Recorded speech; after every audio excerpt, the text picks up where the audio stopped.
শরীয়ত, তরিকত, হাকিকত, মারিফত এই চারটা তরিকাকে যিনি প্রাধান্য দেয় তিনি হলেন মুহাক্কিক। একজন মুহাক্কিক হয়ে যার যার অবস্থান থেকে কথা বলাই আমি সঠিক মনে করি। একজন ব্যক্তি শরীয়ত মানে তরিকত মানে না, হলো না, কিন্তু শরীয়ত তরিকত মানে হাকিকত মারিফত মানে না, সে কখনো ইমানদার সঠিক মুমিন হইতে পারবে না। মারিফত মানে শরীয়ত মানে হবে না।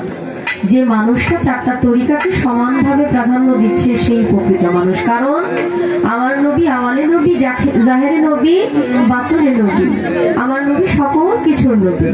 আমার নবী মারিফতেরও বাদশা, শরীয়তেরও বাদশা। আমার নবীর জন্যই সবকিছু। আমার নবী শরীয়ত প্রচার করেছে, আমার নবী মারিফতের সাধনা শিখিয়েছে। তা আমার নবী যেটা পছন্দ করে ভালোবাসে আমরা তার পক্ষে থাকবো, এটাই আমাদের চাওয়া পাওয়া। এলমে শরীয়ত নিয়ে আমাকে কথা বলার জন্য বলেছে, গান করার জন্য বলেছে। তার আগে বলতে চাই, লিওন সরকার ভাই আমার তরিকার ভাই। আমরা মুজিবুল বাশার আল হাসানি আল মাঝভান্ডারি আমার মুর্শিদ, উনিও ওইখানে বায়াত নিয়েছে। আমার ওনার সাথে আগে কখনো পরিচয় হয় নাই। আসলে আপন ভাই বোনের চাইতে তরিকার ভাই বোনদের কদর অনেক বেশি। যাক আলহামদুলিল্লাহ, কারণ এই জগতে বন্ধুর চেয়ে শত্রুই বেশি।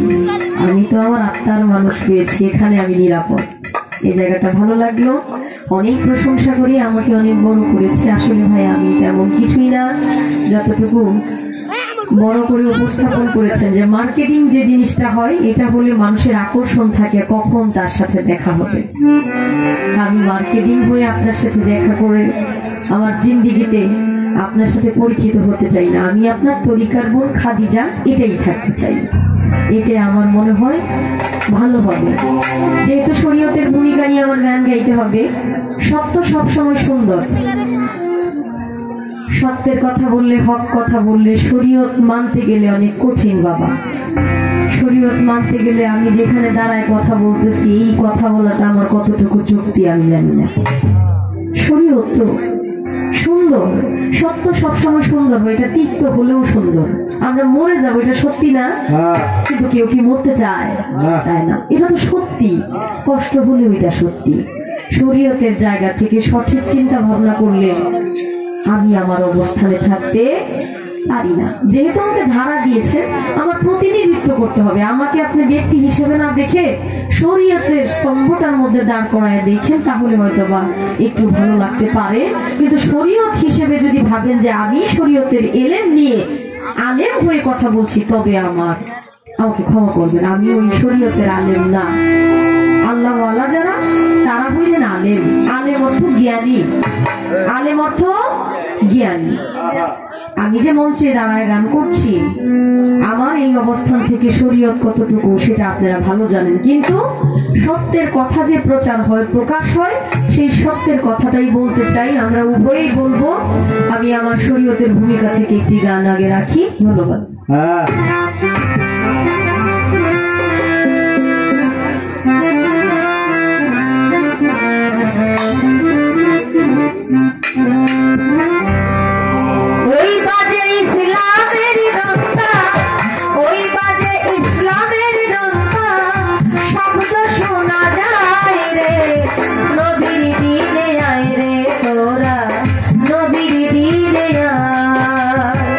নবীর দিনে আয় রে তোরা।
ডঙ্কার শব্দ শোনা যায় রে, নবীর দিনে আয় রে তোরা নবীর দিনে। আমরা ইসলাম ধর্ম বিশ্বাস করি, ভালোবাসি যারা ইসলাম ধর্মে আছে। এরপর ওই গান গাইলাম, ওই বাজে ইসলামের ডঙ্কার শব্দ শোনা যায় রে, নবীর দিনে আয় রে তোরা নবীর দিনে। আমরা সালাতের যে বিষয়, নবীকে ভালোবাসতে হবে, নবী যা বলে গেছে তা আমাদের মানতে হবে। নবীর কথা নবী যা বলে গেছে এটা মানাও শুনল। নবী যে খাবার খাইতেন, যে খাবার পছন্দ করতেন, ওই খাবার খাওয়াও শুনল। নবী যে উপদেশ দিয়ে গেছে সেই উপদেশ মানাও শুনল। আমরা নবীর কথা শুনবো, নবীর যে উপদেশ আদেশ সেটা আমরা মানব। যেমন কথা মনে হয় কম না, একেবারে কম, কারণ আমি তো গানই শুরু করলাম মাত্র। আচ্ছা, আপনারা যেমনটা চাইবেন তেমনটাই হবে। শুধু একটা কথা বলতে চাই, একটা কথাই আমরা একটা মেসেজ দিতে চাই। মেসেজটা হলো এরকম, আমরা ইবাদত করব ঠিকই, আমরা যেন কোনো ক্ষতি না করি।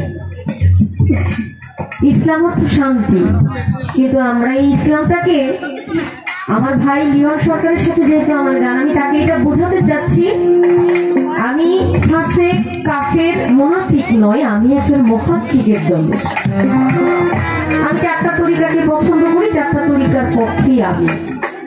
আপনি বলতে পারেন, কারণ বলার অপশন আপনার আছে। যেমন আপনি বলতে পারেন যে আমাদের এই বাংলাদেশের মধ্যে অনেক কিছু হইতেছে, যারা নামাজ পড়ে, রোজা রাখে, এবং অনেক কিছুর পর আমাদের দেশের মধ্যে এত ঝামেলা হচ্ছে কেন? ইসলাম আমাদের আবেগের জায়গা ভাই, ধর্মটা আমাদের আবেগের জায়গা। এখন তৃতীয় পক্ষের মানুষ এই আবেগের জায়গাটাকে হাতিয়ার বানায় ফেলছে, হাতিয়ার বানায় ওই জায়গাটার মধ্যে আঘাত করতেছে, যাতে মানুষ বলে তোমরা না নামাজ করো, তোমরা না আল্লাহর কাজ করো, মাথায় টুপি আছে, তোমরা জুব্বা করো, তাহলে তোমরা এই কাজ করো কিভাবে? যারা ওই মন্দ কাজের মধ্যে আছে আমরা তাদের পক্ষে না। আমি আপনাদের আগে ক্লিয়ার করে দিলাম, আমরা ওই পক্ষে না। যারা নবীকে ভালোবাসে, নবীকে মহব্বত করে, নবীর সুন্নি বিষয়টা যার মধ্যে আছে, আমার নবীর সুন্নতের যে বিষয়গুলো যার মধ্যে আছে, আমার নবীকে ভালোবাসে, আল্লাহকে মনে প্রাণে বিশ্বাস করে এবং নবীর কথা অক্ষরে অক্ষরে পালন করে, আমরা তাদের পক্ষে, পাকপাঞ্জনের পক্ষে। আমরা কিন্তু এর বাহিরে না। যারা ধর্মকে সাইনবোর্ড বানায় অন্যায় করতেছে, আমরা তাদের পক্ষে না, আমরা তাদের বিপক্ষে। আল্লাহ তাদেরকে ধ্বংস করবে।